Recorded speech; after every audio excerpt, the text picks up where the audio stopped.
Okay, welcome to the third part of our discussion about dispersion.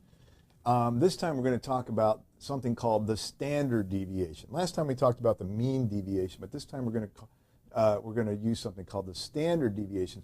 And this is an extremely useful little calculation of dispersion, and we're going to use it throughout the course in various ways. So this is the one that you really want to get to stick into your brain if you can. Okay? It's very closely related to the mean deviation, but with a little bit of a twist. Okay, so if you understood that mean deviation idea, you're going to understand this, no problem at all. Let me just start off by laying out the formula for the standard deviation. Now, this is the most complicated one we've seen. It looks complicated at first pass, but it really isn't. Okay, the standard deviation is often represented by a lowercase s. Okay, so we're going to go ahead and use that. You'll see other things too. You see SD and you see other different things, but we're just going to go ahead and use S because I think that's the most common one that you might see. Okay, well, what is the formula for the standard deviation then? Well, again, we have a fraction, just like we've had going along here, and we have something that we're going to add up again. So we have a sigma up here, and now we're going to add something up. It's going to be very similar to what we had before, but I'm going to put a little different twist on it. It's going to be easy for you to follow. Once again, we're going to take each one of our scores and we're going to subtract the mean from it. Okay? So we're going to do that same little piece that we did on the mean deviation. Very simple idea. Figure out the mean and then just find out the difference away from the mean. Now, we still have this problem with the negative sign. So some of these might be negative, and we don't want that. That causes us problems. And so we're going to get rid of that again, but we're going to get rid of it in a different way. Last time we took the absolute value, but this time we're going to square it instead. Another little trick. Okay? You may recall that if you square a positive number, you get a positive number. And if you square a negative number, you also get a positive number. So squaring these numbers is going to help us get rid of those negative signs which cause us problems. Okay? That's our trick for this one. Then we're going to do what we did before. Okay? We're going to divide by n. Okay, so we're trying to sort of find out what this is on the average over all of our cases. Okay, but we're going to do one other thing here too, because when we're squaring these numbers, we're making them a lot bigger. Okay, and so when we get done at the end, we want to kind of scale this thing back down to make it more in line with our data that we had in the first place. Okay, so we're going to after we get done doing all this adding and dividing by n, we're going to the last thing we're going to do is we're just going to take the square root. We're going to take the square root of that number that we get at the end. Very easy, simple thing to do. You just punch the square root button on your calculator and you've got it made. Okay? Very, very simple. Let's go ahead and walk through the example. I'm going to use the exact same data that I used the first time. So we have your tests, your 5 tests, and the same exact test scores. I haven't changed a single one here. And we have this, because of that, we have the same mean. So let's go ahead and calculate out the rest of the formula. So we got xi minus x bar, and just for the sake of illustrating what happens with those negative signs, I'm just going to actually do that, and then I'm going to square it. So we have it in 2 steps. So xi minus x bar, negative 1, and then 81 minus 73 is 8. 86 minus 70 is 13. This one's negative 4, and this one's negative 16, okay? All right, so there's that difference from the mean. Now, the reason these negative signs are problematic is because I want to add them up now. In all cases, when I do this, I'm going to get 0. This is always going to be 0 when I subtract all of my cases from the mean. That's going to add up to be 0.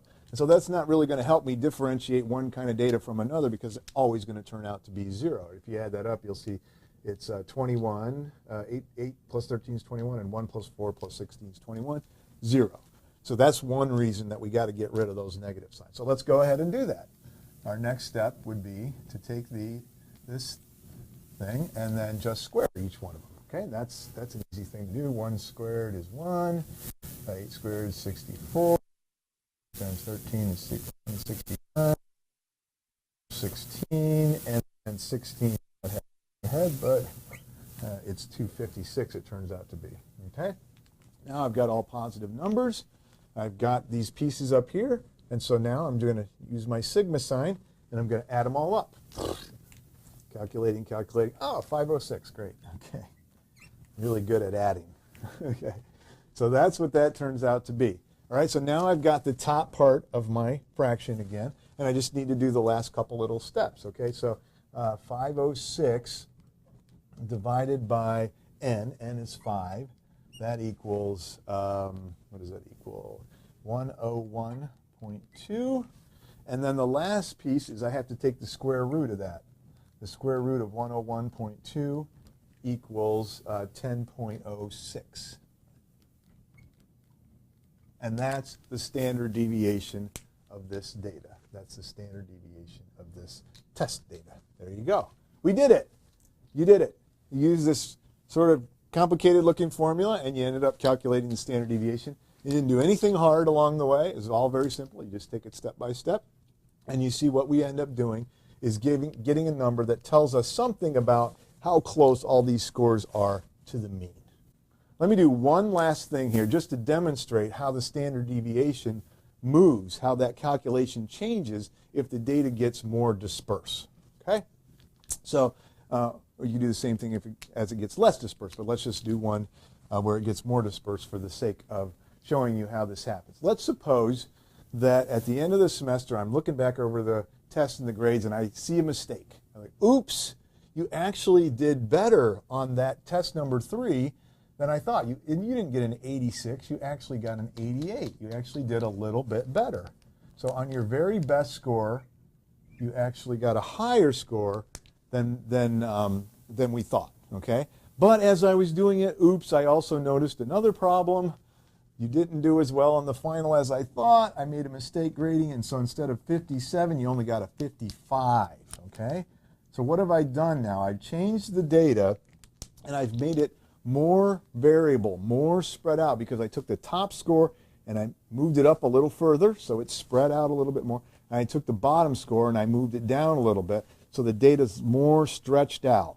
So what I would expect to see when I do that is that standard deviation, the amount that it's away from the mean, should go up on the average, right? That's what I expect to happen when I do this. Okay, so let's go ahead and fix the calculation and show you what happened. So here's the 2 scores that I changed, okay?